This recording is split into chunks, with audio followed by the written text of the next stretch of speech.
Ini adalah sebuah kisah tentang kebencian penjual seblak berakhir dengan balasan siksa api neraka. Begini kisah selengkapnya.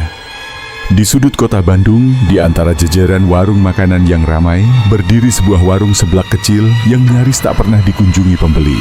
Warung itu milik Sari, seorang wanita paruh baya yang dulu berharap bisa sukses berjualan seblak. Namun harapannya perlahan sirna. Warungnya sepi. Setiap hari, ia duduk di kursi kayu sambil menatap kosong ke arah jalanan, menunggu pelanggan yang tak kunjung datang. Di sebelahnya, panci besar berisi seblak berkuah pedas masih mengepul, tapi tak ada satupun yang berminat. Sementara itu, di seberang jalan, warung seblak Ibu Rina selalu dipenuhi pelanggan. Setiap sore, antrean mengular, orang-orang menunggu giliran untuk menikmati seblak legendaris itu. Bau gurih bumbu yang khas menyeruak ke udara, membuat siapapun yang lewat tergoda untuk mampir. Sari menggigit bibirnya. Tangannya mengepal di atas meja. Kenapa semua orang lebih memilih seblak Ibu Rina? Padahal resepnya tak jauh berbeda. Ia pernah mencoba berbagai cara, menurunkan harga, menambah porsi, bahkan menawarkan promo gratis kerupuk bagi pelanggan pertama. Tapi tetap saja, orang-orang lebih memilih warung sebelah. Dan hari demi hari, amarahnya semakin membara. Sore itu, seorang ibu dan anak kecil berjalan melewati warung Sari. Matanya berbinar, berharap mereka akan berhenti dan memesan seblak buatannya. "Bu, seblak bu, baru dimasak, masih panas," kata Sari dengan senyum ramah yang dipaksakan. Sang ibu melirik warungnya sekilas, lalu menggeleng.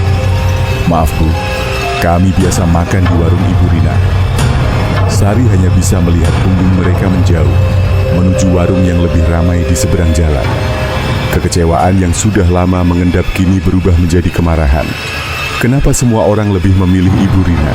Apa yang membuatnya lebih baik? Ia mulai mencari-cari alasan. Mungkin Ibu Rina memakai bahan yang lebih mahal? Atau mungkin ada cara lain yang ia gunakan untuk menarik pelanggan? Apapun itu, Sari tidak terima. Ia tidak mau kalah. Malam itu, ia duduk di depan warungnya yang gelap, sepi. Hanya suara kendaraan yang sesekali melintas di jalan raya. Di tangannya, ia menggenggam ponsel dan mengetik sesuatu di mesin pencari. Cara agar usaha kuliner ramai pelanggan. Ilmu pesugihan untuk dagangan laris. Santet untuk menghancurkan pesaing. Matanya menatap layar dengan tatapan kosong. Dan saat salah satu hasil pencarian menampilkan alamat seseorang yang bisa membantunya, ia tak ragu untuk mencatatnya. Keesokan harinya, Sari bangun lebih awal dari biasanya. Ia mengenakan jaket lusuhnya dan pergi ke tempat yang hanya sedikit orang berani datangi. Sebuah rumah tua di pinggiran kota, tersembunyi di balik pohon-pohon besar. Rumah itu terlihat tak terawat, dengan dinding kayu yang sudah lapuk dan pintu yang nyaris copot dari engselnya. Namun Sari tetap melangkah masuk karena hatinya sudah bulat. Di dalam, ruangan itu penuh dengan bau dupa dan kemenyan. Seorang pria tua bertubuh kurus dengan mata cekung duduk di tengah ruangan, menatapnya dengan sorot tajam. "Aku tahu kenapa kau datang," katanya sebelum Sari sempat berbicara. Sari menelan ludah. "Kau ingin warungmu ramai, kau ingin menghancurkan pesaingmu," lanjutnya sambil tersenyum tipis, giginya yang menghitam tampak mengerikan. Sari terkejut, tapi ia mengangguk pelan. "Ibu Rina, dia membuatku bangkrut," kata Sari dengan suara pelan, tapi penuh kebencian. "Aku ingin orang-orang berhenti datang ke warungnya. Aku ingin dia merasakan apa yang aku rasakan." Dukun itu mengangguk, lalu mengambil sebuah mangkuk tanah liat dari sampingnya. Ia mulai mencampurkan beberapa ramuan, mencelupkan kain hitam ke dalamnya, lalu menatap Sari dengan serius. "Bawa ini ke warungnya, taruh di tempat yang sering diinjak pelanggan. Sebentar lagi, kau akan melihat sendiri hasilnya." Sari mengambil kain itu dengan tangan gemetar. Ia merasa sedikit ragu, tapi bayangan warung sepi dan pelanggan yang lebih memilih seblak Ibu Rina kembali memenuhi pikirannya. Dan dalam sekejap, keraguannya menghilang. Malam itu, Sari menyelinap ke warung Ibu Rina. Dengan hati-hati, ia mengambil kain hitam yang diberikan dukun tadi dan meletakkannya di dekat pintu masuk, tempat di mana pelanggan biasa berdiri saat mengantre. Saat itu, hujan turun gerimis, membuat suasana semakin mencekam. Sari menatap warung itu sekali lagi sebelum berbalik dan pergi. Esok paginya, keajaiban pertama mulai terjadi. Warung Ibu Rina tidak seramai biasanya. Pelanggan yang datang mengeluh bahwa makanan terasa aneh, seperti ada bau busuk yang tidak biasa. Beberapa hari kemudian, beberapa pelanggan mulai sakit perut setelah makan di sana. Dan dalam beberapa minggu, warung Ibu Rina yang dulu selalu ramai kini mulai sepi. Sari duduk bersila di lantai rumah dukun itu, mengamati mangkuk tanah liat yang berisi darah ayam hitam dan bunga 7 rupa. Asap dupa melayang di udara, memenuhi ruangan dengan aroma mistis yang menusuk hidung. Dukun itu menatapnya dengan mata cekung yang tajam. "Kau sudah mengambil langkah pertama," katanya pelan. "Tapi kalau kau benar-benar ingin warungmu ramai, kau harus memberikan sesuatu sebagai gantinya." Sari menelan ludah.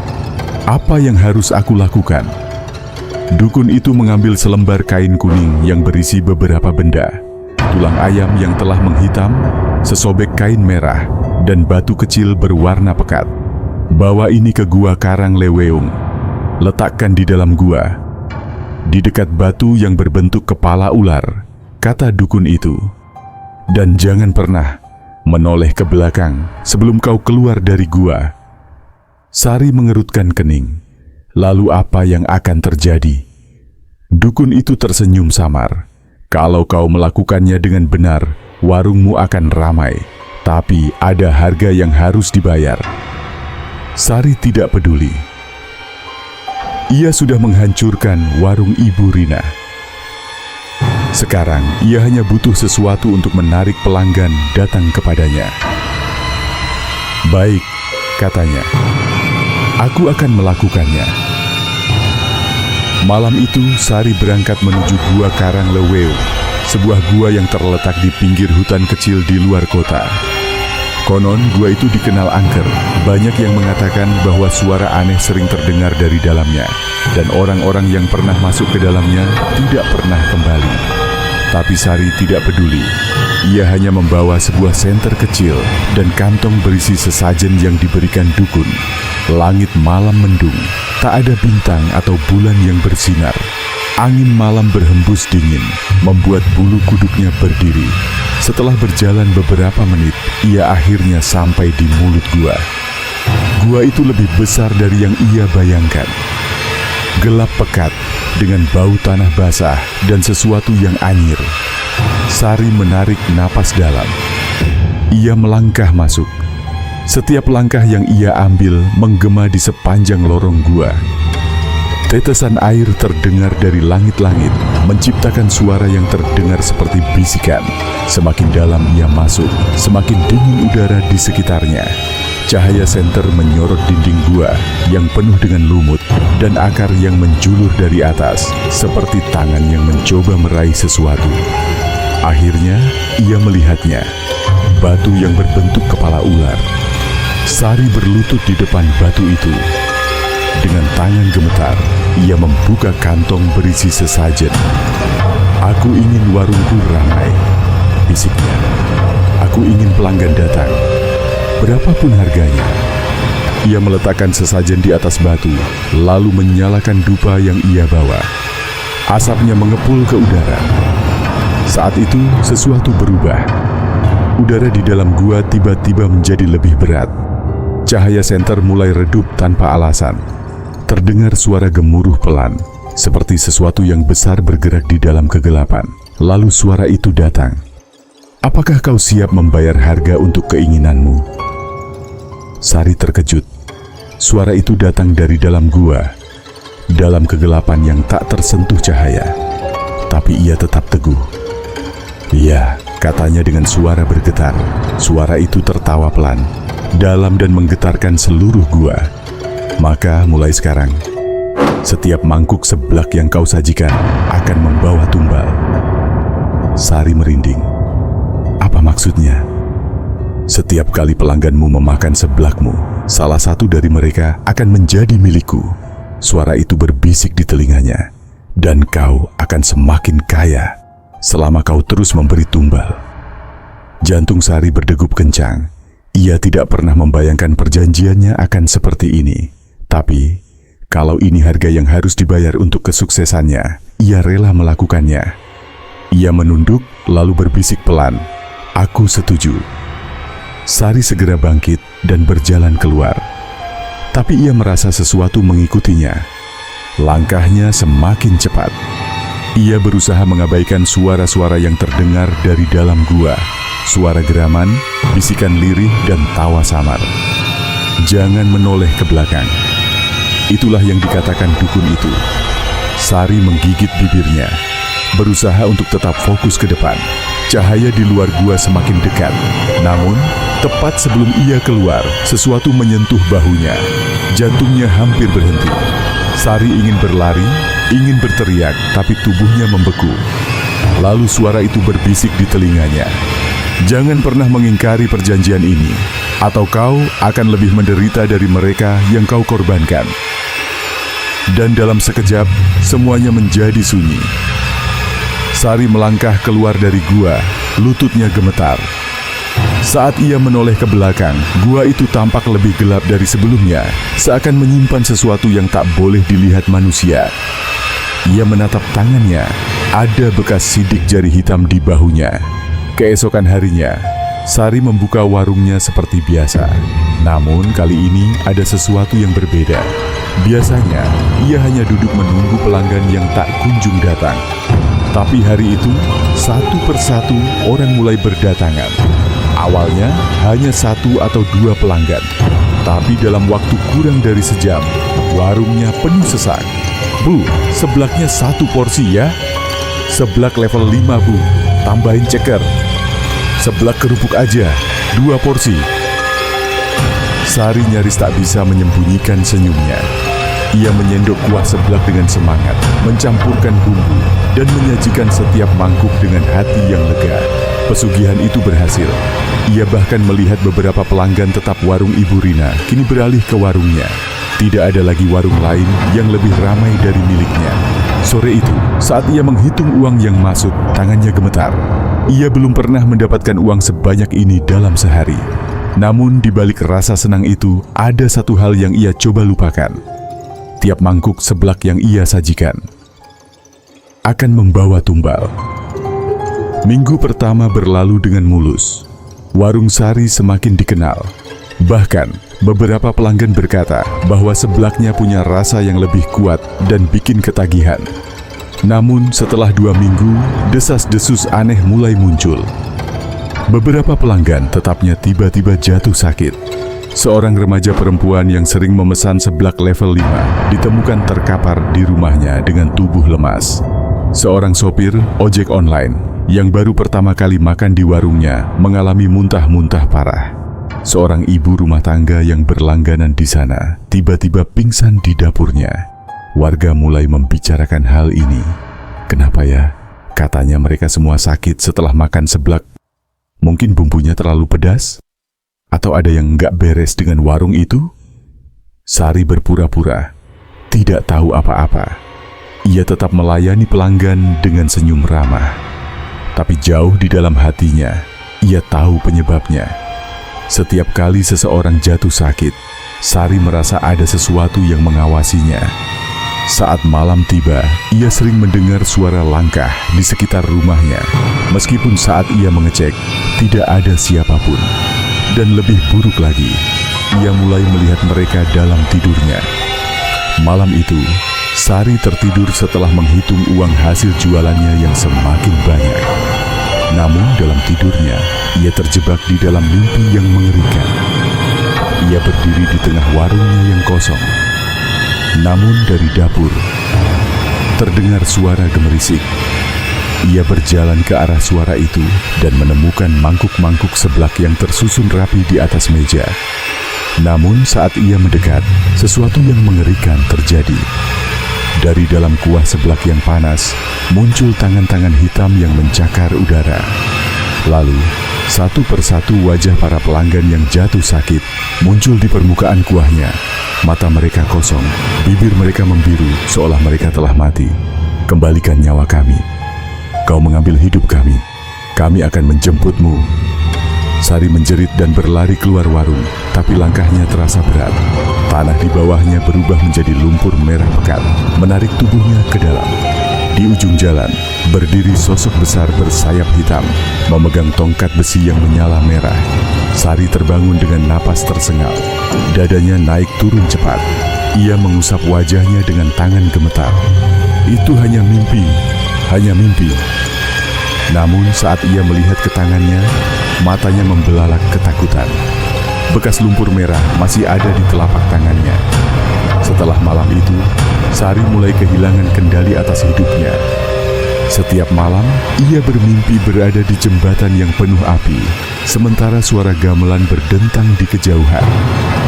Ia sering melihat bayangan hitam di pojok warungnya, meskipun tidak ada siapapun di sana.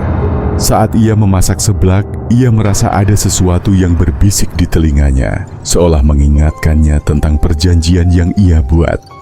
Namun, yang paling menyeramkan adalah pelanggan-pelanggan barunya semakin banyak. Mereka datang dan pergi, memakan seblaknya, lalu tanpa mereka sadari, salah satu dari mereka akan menghilang dari dunia ini. Dan Sari semakin kaya. Namun kini ia mulai sadar bahwa ini bukan tentang uang lagi. Ia tidak bisa berhenti. Jika ia berhenti, maka ia sendiri yang akan menjadi tumbal berikutnya. Tapi jika ia terus melakukannya, berapa banyak nyawa lagi yang harus ia korbankan? Sebulan setelah warung Sari menjadi laris, situasi mulai berubah. Pelanggan yang datang masih ramai, tapi di balik itu, desas-desus mulai menyebar di kalangan warga. Kau dengar? Ada yang meninggal setelah makan seblak di warung itu. Bukan cuma satu, sudah ada 5 orang yang jatuh sakit dan tak pernah sembuh. Aku juga dengar, katanya. Setiap kali seseorang rutin makan di sana, dalam beberapa minggu mereka tiba-tiba mengalami kesialan. Atau lebih buruk, meninggal. Sari mendengar semua gosip itu, tapi ia tetap berpura-pura tak peduli. Ia masih punya pelanggan, ia masih punya uang, tapi jauh di lubuk hatinya, ia mulai takut. Setiap malam, ia menghitung uang hasil jualan sambil bertanya-tanya, apakah ini sepadan dengan harga yang harus ia bayar. Suatu malam, Sari menutup warungnya lebih awal. Ia merasa tubuhnya lebih lelah dari biasanya. Saat ia masuk ke dapur untuk mencuci peralatan, ia merasakan sesuatu yang aneh. Udara tiba-tiba terasa dingin. Panci-panci bergetar pelan, meskipun tidak ada angin. Dan dari sudut dapur, ia melihat bayangan hitam bergerak. Sari membeku di tempat. Bayangan itu semakin jelas, menyerupai sesosok wanita dengan rambut panjang dan mata kosong yang menatapnya. Kau telah mengambil nyawaku. Suara itu berbisik di kepalanya. Sari tersentak mundur, tubuhnya gemetar. Pergi, pergi dari sini. Namun bayangan itu hanya menatapnya tanpa ekspresi. Kemudian mangkok-mangkok di dapurnya jatuh sendiri ke lantai, pecah berkeping-keping. Dan saat Sari menutup matanya dan membuka lagi, bayangan itu sudah menghilang. Tapi ia tahu, mereka mulai datang kepadanya. Dalam kepanikan, keesokan harinya Sari pergi menemui dukun yang dulu memberinya pesugihan. Namun saat ia sampai di rumahnya di pinggir kota, rumah itu kosong. Tidak ada siapa-siapa. Tidak ada jejak kehidupan. Dukun itu menghilang begitu saja. Sari menelan ludah. Apakah ini bagian dari perjanjian? Apakah dukun itu memang tidak pernah ada? Ataukah ia tahu apa yang akan terjadi pada Sari dan memilih kabur sebelum semuanya terlambat?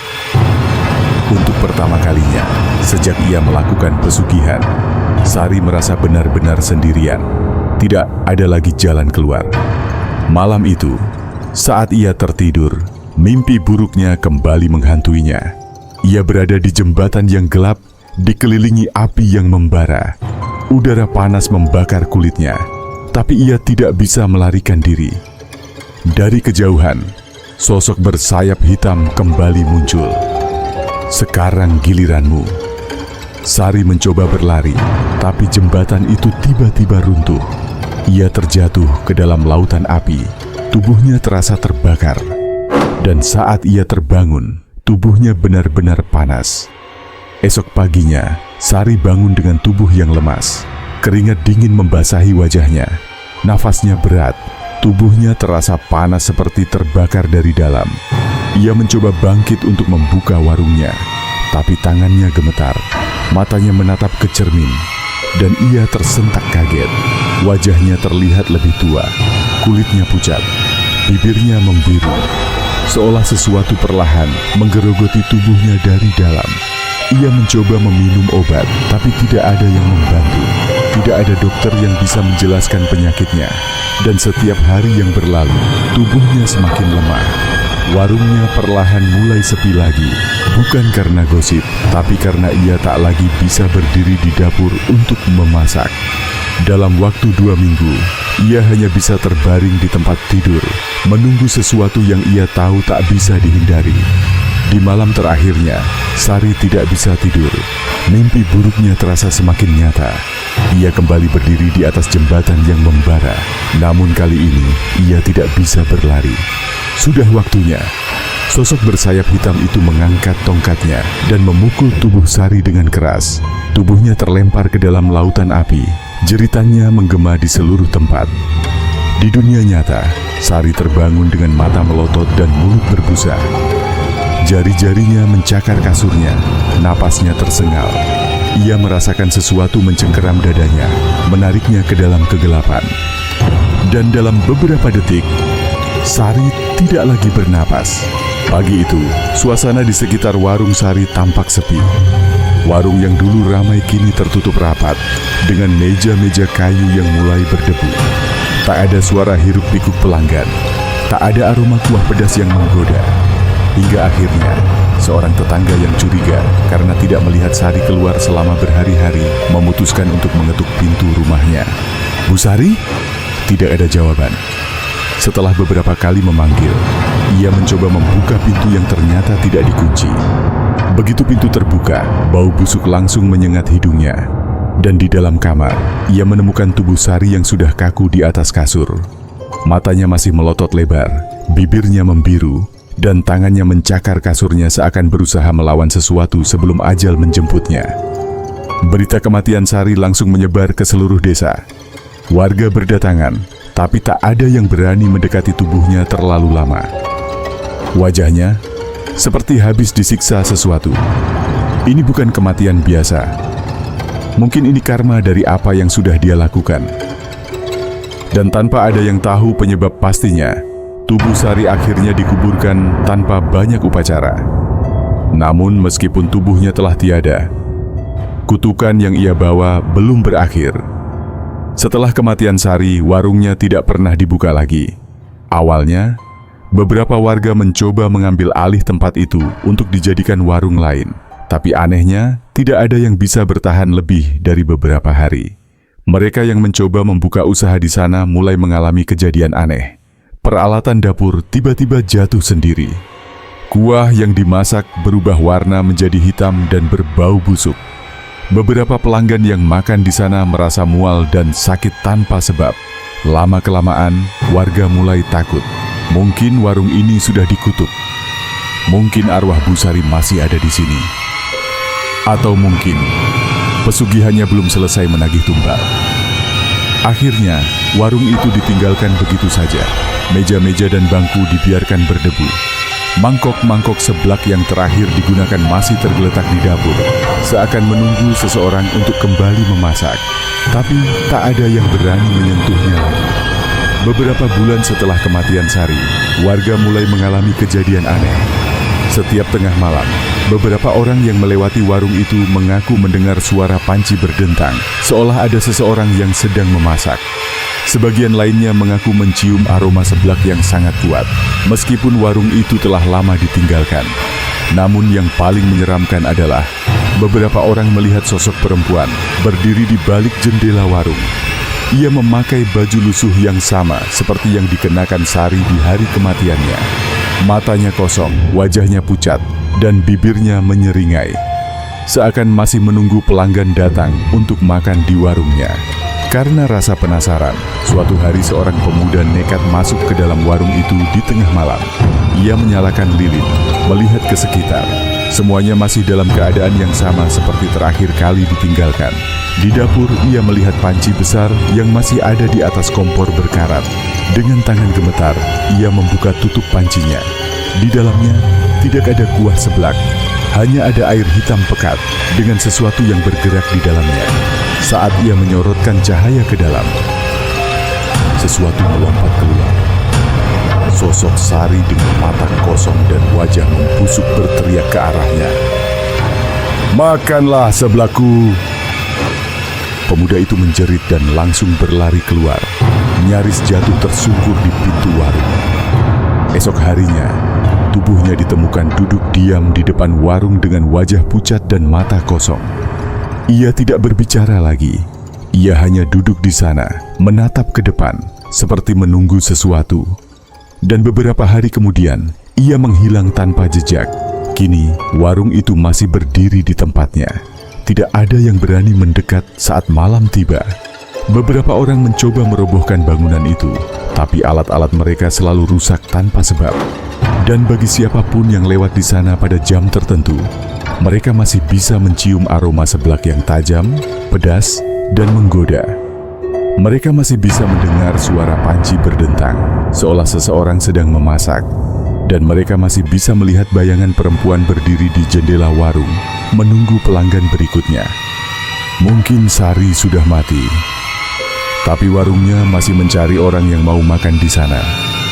Dan siapapun yang berani mencicipinya, mungkin akan menjadi tumbal berikutnya.